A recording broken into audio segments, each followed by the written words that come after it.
NCERT exercise question number 1.9 के according हमें calculate करना है एवरेज एटॉमिक मास को। हमें यहाँ पर क्लोरीन का जो एवरेज एटॉमिक मास है उसे कैलकुलेट करना है और इसे कैलकुलेट करने के लिए हमें यहाँ पर कुछ डेटा गिवन है। इस डेटा का यूज करते हुए हमें क्लोरीन का एवरेज एटॉमिक मास पता करना है। तो जब भी हमें किसी का एवरेज एटॉमिक मास पता करना होता है तो उसके लिए हमारे पास एक फॉर्मूला होता है और वो फॉर्मूला है average atomic mass is equal mass of one isotope multiply percentage abundance plus mass of second isotope multiply percentage abundance divided by 100। तो इस फॉर्मूला की हेल्प से हम किसी का भी एवरेज एटॉमिक मास कैलकुलेट कर सकते हैं और इस क्वेश्चन के अकॉर्डिंग हमें कैलकुलेट करना है क्लोरीन का एवरेज एटॉमिक मास, जिसके लिए हमारे पास क्लोरीन के दो आइसोटोप है, एक है क्लोरीन 35 और दूसरा है क्लोरीन 37।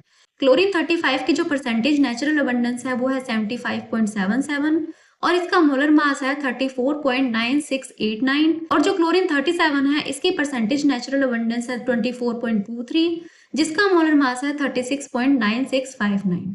तो ये डेटा हमें यहाँ पर गिवन है और इस डेटा को हमें पुट करना है इस फॉर्मूला में।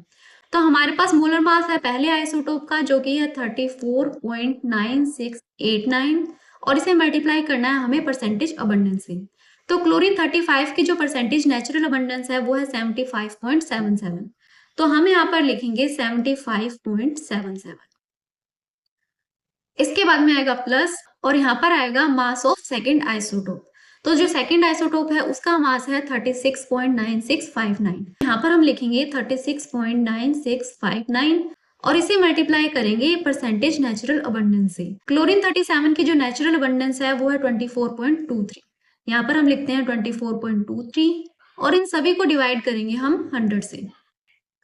इन दोनों के मल्टीप्लिकेशन से हमारे पास आंसर आएगा 2649.59 प्लस और इन दोनों के मल्टीप्लिकेशन से हमारे पास आंसर आएगा 895.68 और इन सभी को हमें डिवाइड करना है 100 से।